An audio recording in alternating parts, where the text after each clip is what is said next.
Welcome in, ladies and gentlemen, to episode 13 of Deep in the Novo. We're finally back. I'm Ryan Novozinsky, joined here as always by my co-host Sudeep Tumma. After, what is it, a 2-week hiatus? It was. It seems like a 3-month hiatus to me, because these past 2 weeks without football have been some of the most hectic, I'd say, because, you go into it and you're thinking that you're going to watch OSU play against Baylor. Obviously, you expect it in the bye week for sure. No doubt about that. But when you go into this game against Baylor and nothing happens, it's almost like someone's messing with your mind here. Someone's messing with like other things here. It's like, what a weird moment to have. So, Deep, how have you been, man? These past 2 weeks, what have you been up to? We live together. That's a really great point, and I'm really glad you brought that up. But let's get down into it. We need to talk about OSU. It's finally ready and good time to talk about OSU football, especially after, like I said, this 2-week hiatus, because a lot of things have changed since then. Obviously, you got the Baylor stuff going on, but with 2 weeks of rest now, we could potentially see, and going into this Iowa State game versus the Cyclones, a very good Cyclones team, you could potentially see the return of Spencer Sanders for this squad. So, Sudeep, let me ask you this.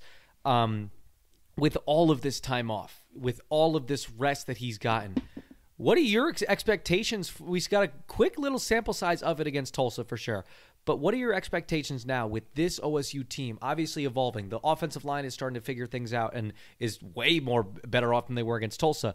Spencer Sanders being able to be carried a little bit by that defense as well, and all these weapons that have now come through and come into fruition. Last time OSU played against Kansas, whether it's Braden Johnson, or Tylan Wallace. What are your expectations for Spencer Sanders coming into this game? Yeah, going into this game, you mentioned we saw a little bit of Spencer Sanders. I feel like I've seen none of Spencer Sanders, right? Because he came in with all this hype, right? Like the whole team did, right? Of course. The defense, the Chuba Hubbard, Tylan Wallace coming back, the tight ends, the offensive line, et cetera, right? But one of the main key lines and one of the big points for this team going forward or going into the season was Spencer Sanders going to take that jump, right? Was he going to pop up as a redshirt sophomore? We haven't seen anything, right? And that's not to say he won't, but we haven't seen anything. Like when I go back and think about those drives or think about those, 3 plays, 2.5, 2.25, whatever plays, there wasn't a lot you saw. He got injured really early on, and there wasn't a lot to see, but I think it's going to be so key. I think what's so key to begin with is the fact that he had so much time to rest, right? Sure, he was ready. He was dressed up for West Virginia. He was dressed up for Kansas. He could have possibly played, like Mike Gundy said, he could have played both times. But it was good they got him rest because, first off, let's not forget, when athletes come back after, they fracture their finger, they come back 2 weeks later, right? They aren't healthy, right? They played through injuries, right? That's one of the toughness of being an athlete. But that doesn't mean they're 100%. That doesn't mean they're 100% effective, right? They're dinged up. They have some tough things to deal with. And an ankle injury for any quarterback is very difficult. Right. But for a dual threat quarterback, it's only harder because, one, you're that plant leg, right? You can't rip off the same type of throws without leaning on your foot, right? I believe it's his right foot too. It makes it even harder, right? When you're pushing off, right? Momentum. Second off, he's a running quarterback. You need your ankle to run, right? We've seen so many wide receivers get deteriorated by ankle injuries. But how about a running quarterback? You're taking that away from him. That was one of the great things about him last year. For all the things you could say about Spencer Sanders in 2019, he was electric as a runner, right? Yeah. Go ahead. The thing that I'm most excited about, and I'm sure you'll touch on this a little bit as well, is the fact that, with Shane Illingworth, obviously, you see a little bit of the confidence with his legs a little bit, right? But not nearly to the degree of Spencer Sanders. And I know that's two different play styles. It's fine because what Shane Illingworth has done for OSU has been fantastic. But when you look at Spencer Sanders, adding that element to this offense, and like you said, well rehabbed, that's going to be a great thing for this team. I think you said it best. Was very small, almost no sample size of Spencer Sanders. The fact that you're going to be able to add that to this team is just outstanding for OSU.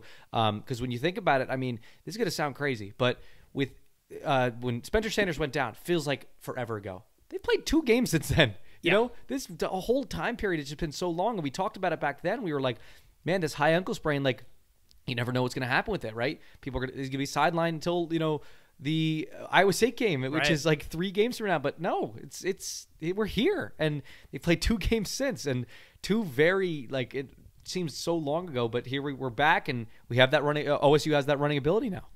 Yeah, exactly. And I have used the word ball control so much in the past Right. 4 weeks that I'm growing tired of it. I'm actually might trademark it. OSU has done that week after week, right? They have gone into games with a completely different approach, right? This is not the OSU, the Big 12 that you normally see. You don't see them with this vertical, explosive passing attack. Even like last year, right? You saw a big offense game after game, right? You've seen that under Mike Gundy. That is what Mike Gundy is synonymous with, right? Explosive offenses. You haven't seen that.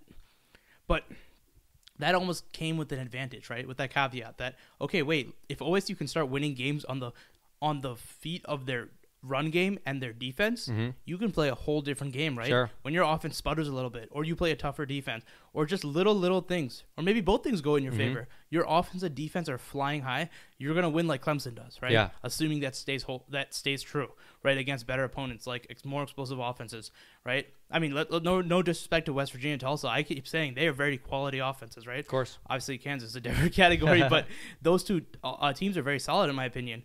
But when you go play it, right, in OU, Texas, theoretically, right, and Iowa State that we see now, that defense is going to be more important. But like I said before, with Spencer Sanders back, you more than just, hey, you get a different quarterback, a more experienced guy, you get an offensive staff that is willing to just change the mentality, right? Because when you look at what Shane Illingworth's been doing, it's been awesome for us, right? We keep talking about his poise, his maturity, decision-making, but he's still a freshman, and whatever that means to whoever, to different coaches that might mean different things.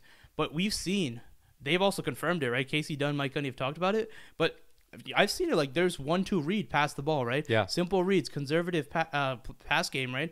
They've taken a few shots. It's been that, right? It's been a conservative game plan, run game, short passes, take a few deep shots, right? Yeah. Single coverage. That's a lot more different than, hey, scan the whole field, find your targets, make those tough passes if you need to, control the game flow, right? Those are two different approaches. And for a freshman, that's very difficult. But, and even for Spencer Sanders, right? You saw that at times last year. He was redshirted. He had a lot more practice time, right? Let's not forget that. There's a pandemic. Shane Illingworth didn't practice at all. He's barely been in this building, right? And for Mike Gundy, to almost take the leap of faith in a sense and, start this quarterback and keep trotting him out there, take something. But he's shown, right? He's shown more poise than you would expect from freshmen.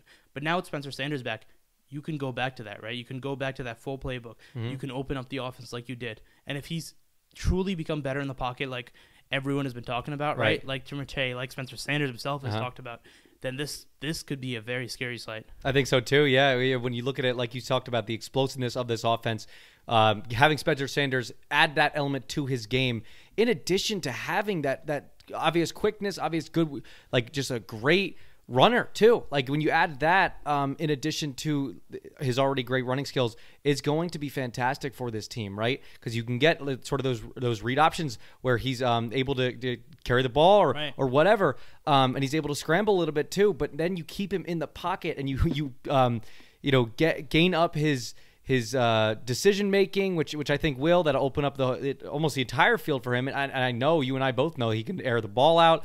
He has great control over it too. I can't wait to see what he's able to do in this offense, because now, I mean, we're finally here. We're about to see the redshirt sophomore season for Spencer Sanders, something that's been hyped up for so long, this entire offseason. Right. I mean, sincerely, we have barely seen Spencer Sanders play since that, last year. Literally since last year, it seems like. To end the year, you missed a few games. But, we talk about dual threat quarterbacks, and that doesn't just have to mean, hey, okay, run the ball. Yeah. Right? It doesn't mean just, hey, your quarterback does that. Look at what Kyler Murray did, right? Yeah. At OU. There wasn't always an element of, okay, yeah, run first. There were the zone reads, right? There were the read options. But at times it's just, hey, scan the field, even when you break out of the pocket, look down the field, and as a last option, run it. Russell Wilson does that for the Seahawks and does it beautifully, right? That's what Andrew Luck did a little bit of too. Guys do that, and that's really how you maximize it, right? When you when Spencer Sanders would break out of the pocket last year, you knew it was going to be runs, right? You knew he was going to do it, and he did. He picked up a lot of yards. But if you add the element of the pass, right, of that, hey, let's stay in the pocket as long as possible and then run the ball, you not only gain so many yards because you're such an athlete who can break out and attack this whole defense. you change the complexion of the defense, right? They might have to put a spy there, take one guy out of coverage. If they don't, because that's not a luxury every team has, then you're just able to run and break off for long runs, right? You got the zone read, Chuba Hubbard, now LD Brown. You got you help your offensive line because you're so mobile behind them, right? You have so many different options, and we already know this guy has chemistry, right? Tylan Wallace, he got it with Dylan Stoner after Tylan Wallace went down, right? With Braden Johnson, all these guys, and and chemistry is very important, right? Timing is very important with receivers. And you saw it a lot on those 50-50 balls, which is going to be awesome when he comes back. Yeah, can't wait to see it on this end for sure. And we'll see how he incorporates his talents with some of these evolving players too. Because, I mean, as the season's gone along, obviously you saw it in the Kansas game. You see some of these offensive weapons get a lot better, especially that offensive line. Once they give Spencer Sanders a little bit more protection and some of these guys come back, you're going to see such a more well-rounded Spencer Sanders, I think, at least, and he's going to be able to be very talented for this team. Now, let's talk about some of the guys that Spencer Sanders is going against, right? Let's talk about this Iowa State defense. They got some weapons there. I mean, my favorite, personally, I like that safety crew. You got Greg Eisworth there. You got Lawrence White. And I think this is a team that is going to do some damage, specifically in that secondary. But let's talk about a little bit what your expectations are for them and sort of what they can do against this OSU offense. Yeah, you mentioned it with the safeties. That's really where this defense starts, right? They've got great safeties, and they got some young corners, but some talented corners. They're playing really well. As a whole, from what you've seen from the defense so far, it's really a dominant run game orientated, right? Right. They are very talented all over, but right now they are stopping the run, right? That's really where they're stuffing it. They are much better against the run than they are against the pass. And some of that's probably going up on teams, but still, you can see the tackling. And that comes a lot from the linebackers, right? You got Jake Hummel. Yes. You got Mike Rose on the other side. Those two outside linebackers are fantastic. And then, along with those two safeties, now Iowa State plays a three-safety look, right? Along with Greg Eisworth and Lawrence White, you have a third guy in Aisheem Young who plays that starter, right? We talked about the star safety, star linebacker, whatever you want to call it, when OSU went up against West Virginia, I believe. And this team incorporates that same thing. And you play a lot of that three high safety look, right? But Aisheem Young he doesn't look like the biggest guy at times, but he is a rocket, right? He is a hard hitter. We talk about Colby Harville-Peel being a hard hitter. This guy is a hard hitter, right? He comes in like a rocket. And that hard hitting has hit him so badly that he got a targeting penalty in the second half of last game, and he'll miss the first half against OSU. But he is a very talented player, right? And when at full strength, that is a talented safety tandem. But, the strength, like I said, the linebackers, right? These are excellent linebackers. I think the three of them all lead them in tackles. And the defensive line, it's pretty deep. Sure. You got Jaquan Bailey, who's the real star. I believe he missed most of 2019. He came back. Will McDonald, another talented guy. He either leads them in sacks or second in sacks. He comes on the second line. They got some guys they rotate in. Sometimes they play three front, four guys. They rotate around a little bit. And this is a very talented defensive unit. Some guys, now it's talented. Some guys maybe haven't had the best season so far, but overall this is a talented defense, which I think can cause some problems for OSU. Right? You deal with some more talented cornerbacks against Tylan Wallace and this receiving core. Again, new looks for Spencer Sanders. But again, OSU has played some talented offenses as well, right? West Virginia should not be overlooked. Tulsa was a talented unit, but man, I mean, talented on offense, but they really played well on defense, right? That was interesting. But yeah, I mean, you have some talented guys here on defense that you're going to have to watch out for. Definitely, yeah. And when you talk about talent, I sort of want to put my spotlight on a particular player. You talked about a little bit too, is Mike Rose. I think at that strong side linebacker position, you hear the word strong and you think, okay, yeah. I mean, obviously it's just a football term for the strong side of the defense, but this kid uses his strength to his advantage. Not only just his strength, but his athleticism, his physicality. Right. Very rangy guy. Yeah, definitely, right? He's a guy who's athletic as heck and is all over the field, and he's somebody who will be able to do some damage against this OSU offense. But like you said, too, I mean, this defensive line, I think this is a crew that is sort of like OSU light in a way. When you think about it, OSU is three deep, and all these three units you feel like could be starters. That is not necessarily the case for Iowa State, but maybe on Iowa State's level type of deal. Because it's an interesting unit, right? You have some of the defensive ends I think are really great. Yeah. And like you said, when him coming back, it's going to be what a sight to see. And then, the safeties for sure are going to do some damage. And you're right about the run defense too. I think that's going to be something that OSU needs to look out for because they'll be able to sort of get some damage done against OSU, even with this strong running back core that the Cowboys have. Exactly. And you talk about a talented D-line for Iowa State as well, which is going to be, and I'll put it this way, they really fared well against West Virginia, right? Obviously, they gave up some sacks, but that's what you do. That's what happens when you go up against the Still brothers, right? That is a very, very difficult West Virginia D-line, right? Right. That whole defense is pretty talented all over, but, man, on that D-line is really where it starts. And I mean, kudos to Charlie Dickey, right, for what he's done so far. Man, he shifted Tevin Jenkins to the right. Just looks like the smartest move I've ever seen. So simple, but it worked. Getting guys ready, right, proving their mentality. And I talked about this over offseason before Cole Birmingham and Hunter Anthony went down with injury, right? So much of O-line play comes down to coaches, right? Offensive line coaches should never be overstated because an offensive line is not just talented because you have 5 guys that are big, strong, athletic, use their hands well, blah, blah, blah, all these terms. No, it's not just that.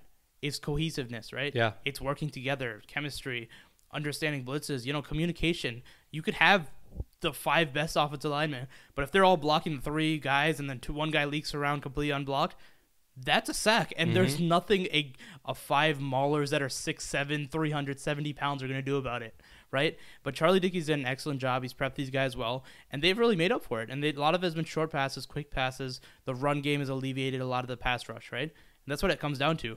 Can this O-line stack up against this Iowa State D-line, right? And essentially the linebackers, and that's going to be interesting, right? Because you talk about the second level, right? Running backs getting to second level. You hear about it so often. That's what's going to happen when LD Brown, Chuba Hubbard really you show off their talent. When they get to the second level, have to break out against these linebackers and these safeties. Right, definitely. And it sort of trickles down, too, because you got guys on there like Tevin Jenkins, who, by the way, you talk about, phenomenal. You think about the left tackle position, and obviously in the NFL and all levels of football, it's one of the most important positions on the field, right? You take a look at that. But he gets shifted over to that right tackle position, and it's a position he was in last year, sure. But, I mean, this is a guy who's thriving in this role once again, and he's making those physical blocks. He's pass blocking incredibly well, run blocking incredibly well, get to the second level. But it's trickling down. Him and Josh Sills, the 2 leaders on that offensive line, are sort of like boosting in energy. I mean, we don't really know it goes into it, but you see in some of the documentary that's going on this year, they're boosting that energy and boosting that leadership into these other members, these younger guys on that offensive line. And that's sort of the reason, and like you said too, communication from Charlie Dickey. This is what's happening to this OSU offensive line as a whole. I mean, this is the reason that, we talked about today, playbooks, what the heck? But this is a unit that obviously in the first goings of the season, you were thinking, oh man, even a guy like Rye Schneider who has experience is struggling a little bit, but he's able to pick it back up. He's able to not only just pick it up in blocking, but snap more consistently too. And there's other guys in that that offensive line rather, obviously Woodward, and just other guys are all around that are really doing a great job, and that's kudos to the leadership up top. Yeah, exactly. And Jake Springfield and Hunter Woodward have really stepped up, right? And sometimes it takes that. You have those 2 powerful offensive linemen, right? Tevin Jenkins, Josh Sills. But sometimes a luxury, right? You get those 2 guys.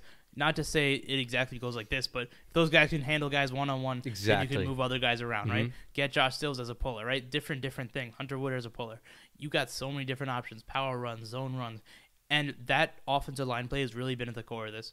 Man, it would be really tough for Shane Ellingworth right now if the offensive line has not been playing the way it has. And that's not to say they've been the spectacular, amazing unit that they were really supposed to come in before Dylan Galloway went down and all these things, but they have been pretty darn good, right? And obviously the conditioning is going to get better and everything, right? And it has been, right? Overall, you see it game 1 versus game every now, right? And I think these 3 weeks, 2 weeks off, whatever, are going to only help OSU, right? Conditioning-wise, health-wise, everything. Yeah, and a perfect storm almost for Spencer Sanders coming back this week with all of these wheels sort of going in motion, and the OSU Cowboys obviously ranked number 6 in the latest AP poll with the potential to get another win over a ranked team this week. Now, let's move on. Let's talk about what makes this Iowa State team so good on offense, right? I know you and I if there's a Bryce Hall fan club, I think you and I are probably at the top, and Brock Purdy as well. I mean, one of my favorite quarterbacks in all of the Big 12. But first, I mean, we'll get into those guys. Let's talk about these 3 tight ends that they got going on. I mean, this is a team who, gosh, I feel like they have all of their positions are just like technically tight ends, right? Yeah. I mean, you got Charlie Kolar, obviously, who's not having as productive of a season, but I believe there's some injury sort of thing there, and adjustments going there. Chase Allen, too, another guy, and then Dylan Sainer. Is the other tight is the third tight end out there. I mean, you look at it here at OSU, and you're thinking like, okay, yeah, they got the 3 Cowboy backs going out there sometimes in that this is different. Full House pistol. This is totally different. This is different. a 3 tight end attack.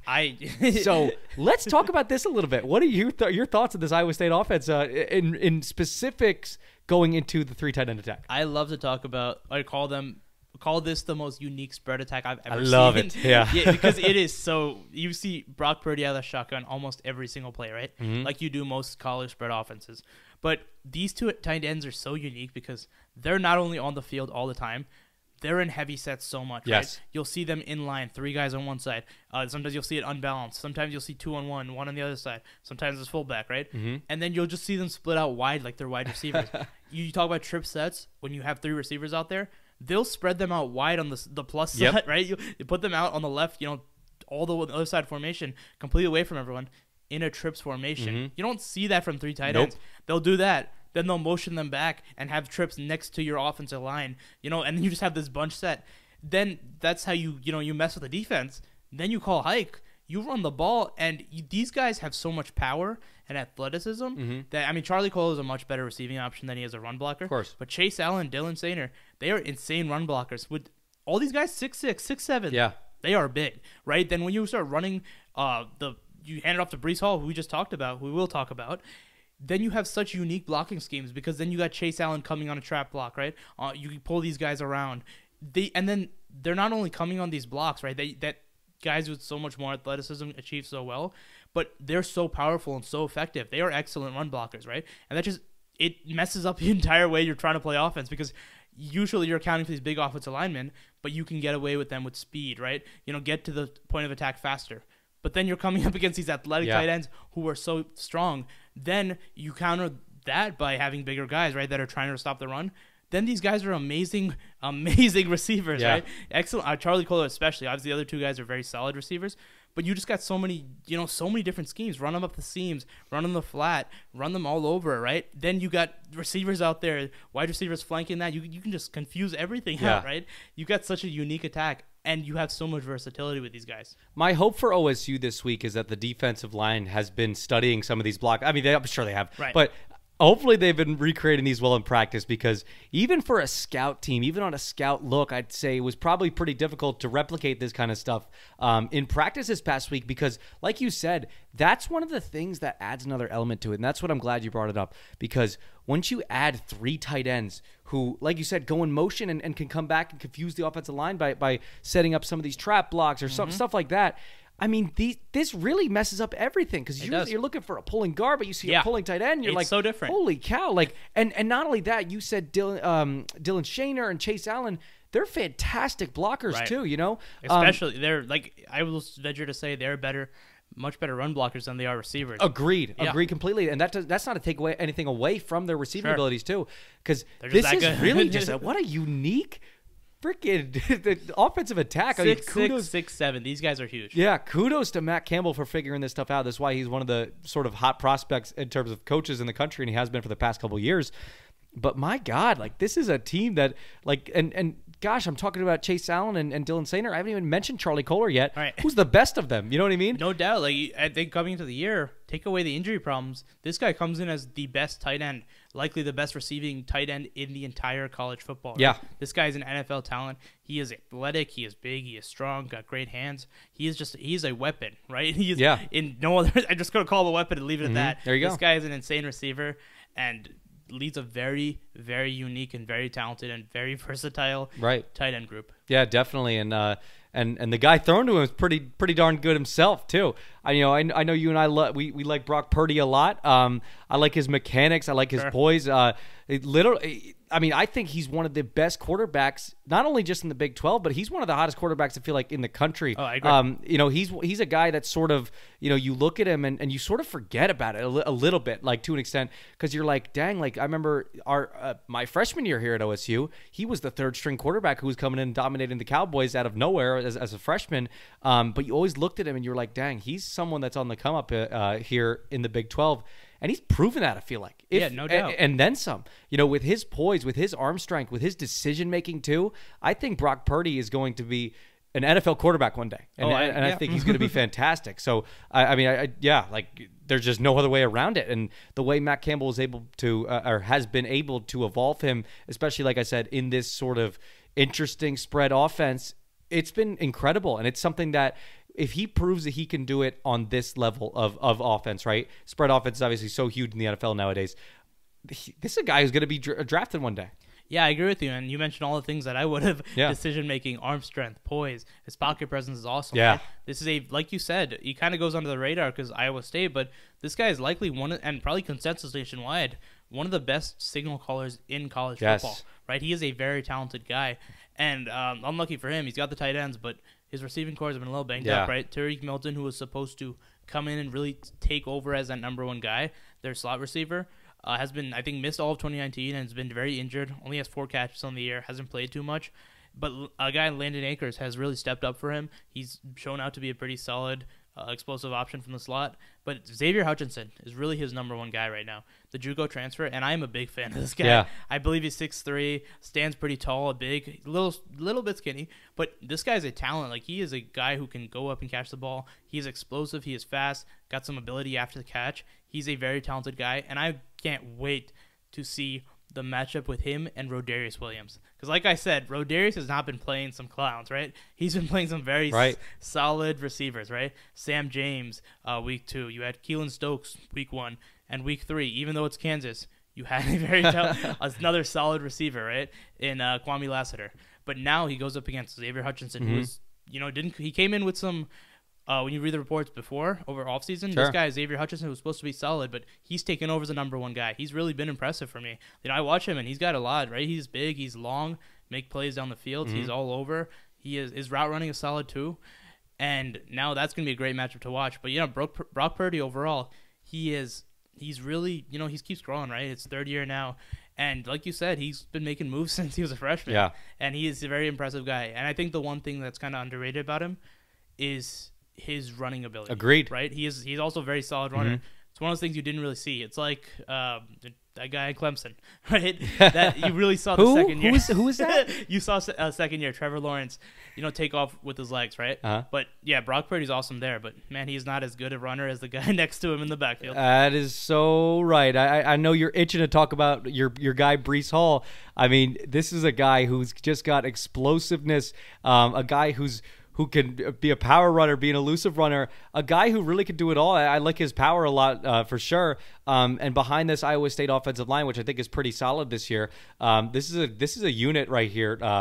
Bryce Hall, this is another guy. I feel like this Iowa State backfield, though, you got guys in the past, sure, that have been drafted from Iowa State. David Montgomery. David Montgomery, right? Just a few years ago. ago. And you got even a wide receiver, Hakeem Butler, to get drafted as well. And these are guys that they were solid for Iowa State, but I feel like every single guy in this Iowa State backfield for sure is going to be drafted one day. I mean, Brock Purdy, you look at Bryce Hall, of course, like these are guys that are going to get it done and going to have a huge impact against OSU. It's one of those things where coming into last year, I was somewhat worried about, especially after that first loss, it's like, where does the run game production come from, right?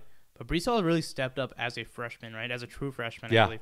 And yeah, I love him all around. You talk about the power. The really I love the most is his jump cuts and his change of direction, right? This guy is really explosive and he is quick. He's got great burst after he makes those cuts. Great vision.